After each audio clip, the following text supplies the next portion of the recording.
Bonjour, bonjour et bienvenue dans cette vidéo qui va traiter de la mise en équation d'un problème. On ne verra que la mise en équation étant donné qu'il y a déjà des vidéos pour faire la résolution, que ce soit algébrique ou graphique d'une équation. Donc je vous ai listé les 3 étapes en fait, on essaye d'ordonner, d'être assez carré et vous allez voir qu'en respectant ces étapes, normalement il n'y a pas de souci. Donc la première étape, on est sur choix de l'inconnu. Ensuite, il y aura la deuxième étape qui va être de sélectionner les informations nécessaires à la résolution. Et puis enfin, la dernière étape qui nous intéresse, la mise en équation. Donc je suis partie d'un problème assez basique pour que ça soit un petit peu plus parlant pour vous. Donc on va lire le sujet et puis on va se mettre au travail. Hein. Allez, on est parti.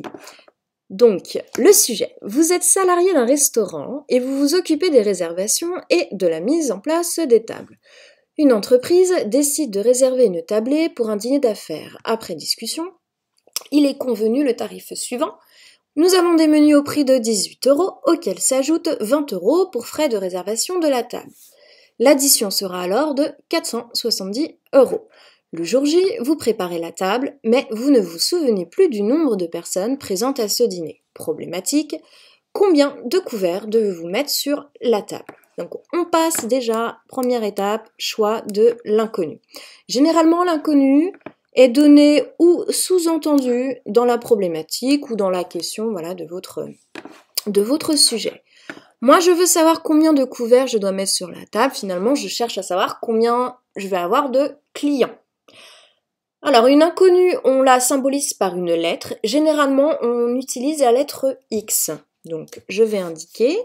On pose, donc ça il faut vraiment le mettre en évidence, ça vous permet vraiment de structurer après votre équation, d'accord ? Donc on pose, x égale, et je vais donner sa signification, donc ici ça va correspondre au nombre de clients. Nombre de clients. Donc 1, l'inconnu, je répète, finalement c'est ce que je vais chercher, donc souvent est donné dans ma question. Sélection.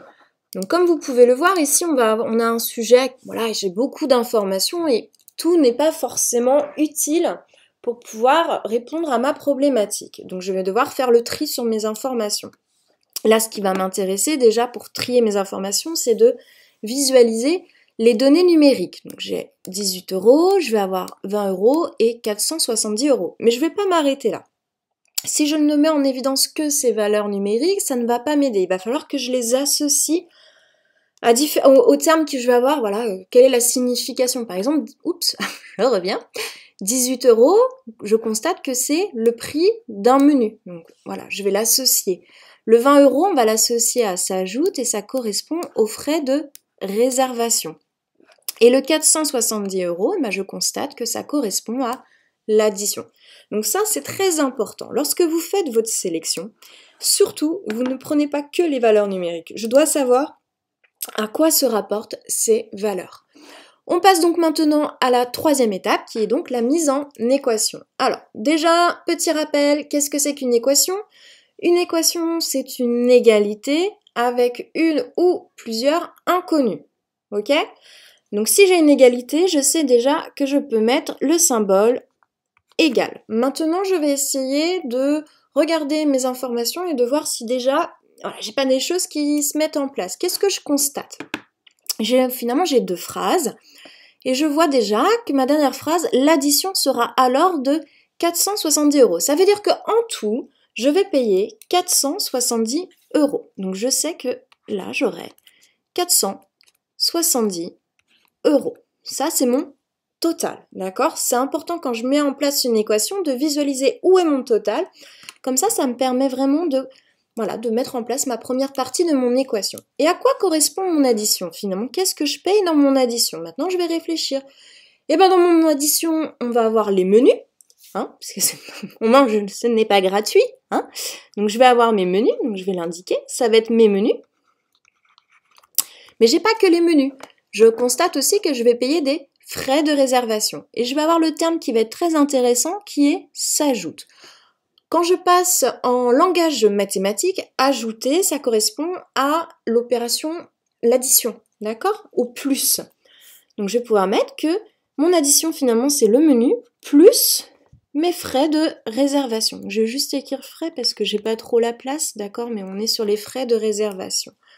Donc là, je suis déjà en train de passer d'un langage formel que j'avais dans ma situation à un langage un peu plus mathématique. Maintenant, je vais détailler un peu plus mes informations. Qu'est-ce que je connais? J'essaie de finir ma flèche, hop.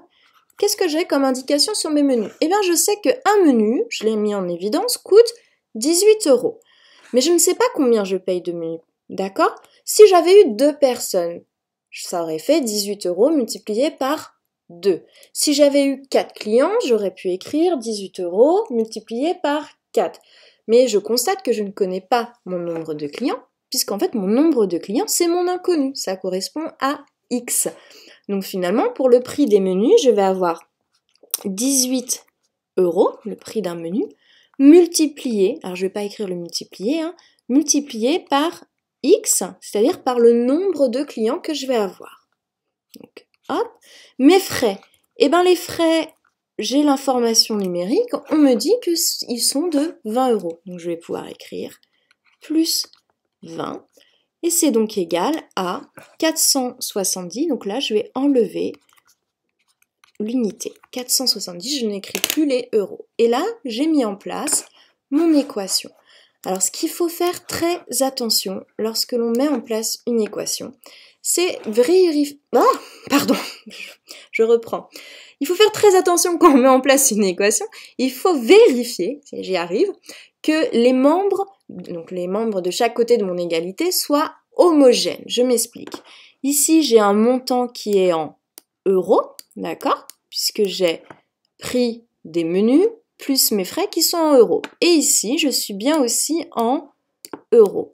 Donc, je vais avoir en fait les informations qui vont être exprimées dans la même unité. Ici, je suis sur un prix en euros. Donc, je suis sur une équation qui est homogène.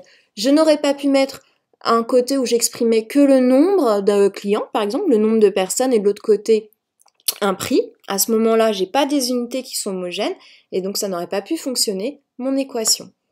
Voilà!